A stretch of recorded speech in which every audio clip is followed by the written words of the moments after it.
In a few minutes, Dan Carton will be inducted into the Norwell High School Athletic Hall of Fame as a student athlete in recognition of his achievements on the track. However, Dan could just as easily be inducted for his efforts over the past 20 years to ensure that children in Norwell had quality athletic programs.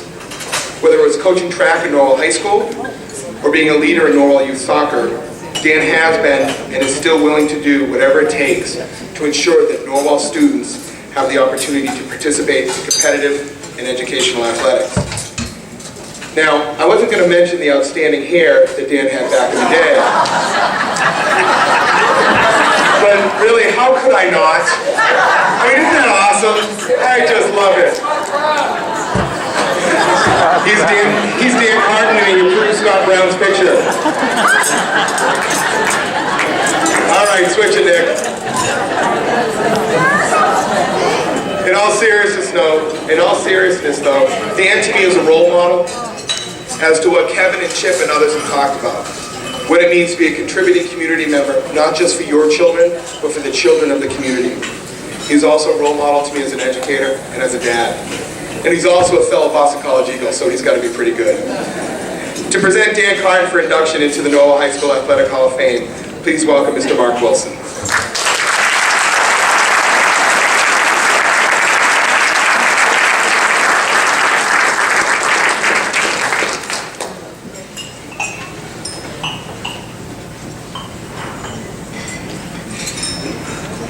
Thanks very much. It's nice to be back here in Boston. My family moved from Norwell in 2004, and we still consider it our hometown. It's nice to see a lot of familiar faces. It is a little awkward, though, for me to be standing in an Athletic Hall of Fame gathering, because my only athletic achievement in Norwell was being the head coach of a youth football team that went 0-8. So I'm not sure that's maybe a large part of why we moved, was to get out of town. But it's great to see everybody again. It really is a pleasure for me and an honor to stand in front of all of you and introduce my friend Dan Carton from the class of '80. There's many of Dan's family and friends here tonight, sitting with them. Craig Basler, Bill Lynch, Carl Dickman. All of them could stand up here and talk about Dan. So I'm going to do my best to represent and convey the same type of things that they would say about Dan. I'd also just like to thank the Hall of Fame Committee for considering my nomination of Dan. I know that there were many qualified and worthy people that were considered, and one of the things that we miss about Norwell is the types of things that people on committees like this do for the entire town. You're all very fortunate to have a booster group and an Athletic Hall of Fame committee like you have. So let's talk about Dan. His contribution to athletics in Norwell has been impressive. As a high school athlete, as a coach, youth league president, he's left an indelible mark upon the Norwell community. In my opinion, as someone that works in athletics, he's the embodiment of the true purpose of sports at any level. I first met Dan at Boston College in 1982. At that time, he was a junior and I was a freshman, and I had a job in the athletic department that allowed me to watch him compete as a track athlete. And I was really struck by the spirit of competitiveness that he brought to the track every day.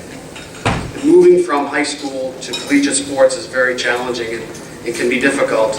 And there are many times when a talented high school athlete can question himself about competing at that next level. And I know from conversation with Dan that he was as determined as a freshman as he was as a senior. And that says a lot about the things that have made him successful in Norwell, as a parent, as a husband, and as a friend. So who was Dan back in 1982 when I met him? Well, he was still a three-sport athlete from Norwell High School, football, indoor and outdoor track, and his accomplishments were numerous. 9 varsity letters, 3 in each of outdoor track, indoor track, and football. In track, he was a 2-time captain, outdoor and indoor track. He still holds the current school record at 300 yards. In 1980, he set 4 school or league records at 220 yards, 100 yards, 50 yards, and in the 4x4 40. He was fast. It's football season now, so this is one of my favorite accomplishments. Dan also caught the winning 47-yard touchdown pass in the 1979 Thanksgiving game, upsetting Hanover, who at that time had only been beaten twice in the previous 10 years. Dan's quarterback was his longtime friend, Bill Davies. Carl Dickman. Carl, my apologies. Wow, that's a real big one, huh? I can get an early flight back to Ohio. Okay, picking up right from there. So it was a great pass, Carl. Great pass. So that was who Dan was in 1982 when I met him. But 30 years later, who is Dan? He is who he is today because of those experiences in high school, in athletics. I know when he came back to Norwell High School as an assistant coach to Chuck Martin, it was a dream job. And when you're a new career professional, you're a new parent, raising kids and facing all the demands of those, who has time to make those practices that Dan and Chuck and all the other great coaches make for high school kids. From 1990 to 94, Dan coached teams with Chuck that were the Class D runner-ups twice. He instructed student athletes who captured 5 individual Class D championships, 1 state championship, and 1 New England championship. And I know that it was a special time for Dan, particularly because he was able to watch Ted Healy star as a track athlete. Dan's commitment to giving back to his town and school have always been steadfast. When I would speak to Dan, he never mentioned the challenges of being involved in athletics, whether they're high school or youth, and there can be many. He really only spoke of his passion for sports and giving Norwell student athletes the same chance and experience that he had as a young man. Later, when my wife and I moved to Norwell in the early 1990s, I was excited that someone like Dan was still making an impact on the next generation of athletes. It didn't surprise me that those sports now included youth baseball, soccer, and basketball. Dan's can-do attitude wasn't just limited to track and football. I think one of the reasons Dan was successful as someone who transitioned from being an athlete in high school and college to after that was that parents sensed his genuine interest in creating a great experience for their children. His 14-year tenure as a league officer, including 4 years of president of the Soccer Association, is really a testament to his ability to work tirelessly and honestly with coaches and parents. Since graduating from Norwell in 1980, Dan's continued to compete and lead with the same determined spirit that has benefited his community. But at some time during those 30 years, I'm sure that his father Dick, or his Jackie, or the boys, Brian, James, Nick, has said, why? Why all that time? I think the reason why is because Dan knows that athletics is more than just about recognition and success. It should always be about an obligation to your community, to your teammates, to your friends, your family, and your school. So as I consider Dan's legacy to Norwell sports, both high school and football, his accomplishments, I'm reminded that legacy, like fame, shouldn't be fleeting. So when I look ahead to the next generation of athletes that will compete in Norwell, I'm confident that Dan will continue to make the same contribution that he has over the last 30 years and continue to be the role model that he is. Dan Carton, thank you.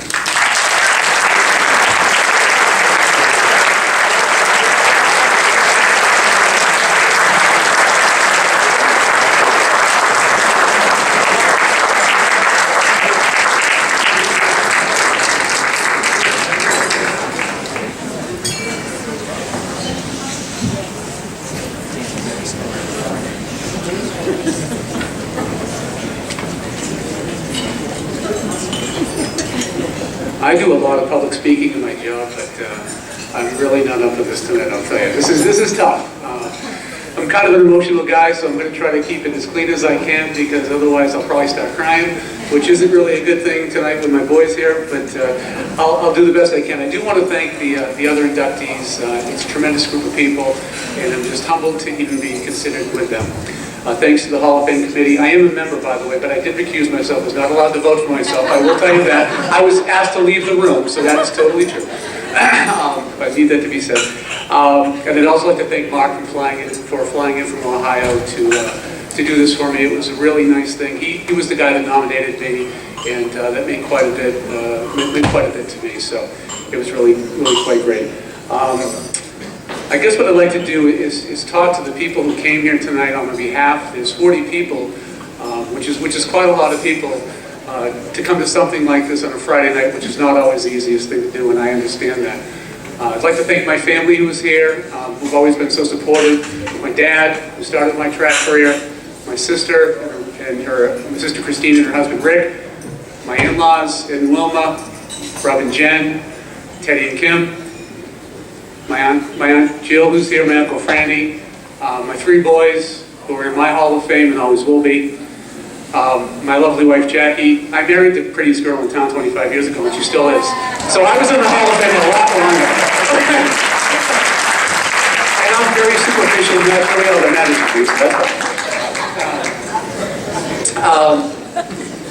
She told me not to say that. I would like to go back. I'm not going to get down memory lane too far, but I'd also like to thank my Norwell friends, who are my new Norwell friends. You've made everything. This town, when Jackie and I moved back in town, we hoped we'd meet people like you, and we did. And that was really something special to us. You guys are the greatest. My old friends, what can I say? I've known you guys for 40 years. We get together. We don't miss a beat. We're still the same. We're a little older, a little grayer, a little heavier, some of us. But you guys, I'll tell you, Carl, Frank, Billy, Mark, Andy, who wanted to be here, you guys are something else. I do want to talk a little bit about the people in my life who were inspirational from a track perspective, because those are really the people who I'm here from. My dear friend and co-captain Kevin White, who was an outstanding runner, a true gentleman, couldn't be here tonight because he's in Africa saving people, and he's going to the Hall of Fame up there. He's a Jesuit priest, so he's really doing the right thing. He's really got the right act going. To Bruce Marshman, who was not one of our coaches, but he was the starter of all of our meets, and he was really a de facto coach at all times. If you were doing something wrong, he'd let you know it. To Bob Littlefield. Bob was not my coach, but Bob spent a lot of time and interest in me when he really didn't have to, and I always appreciated that.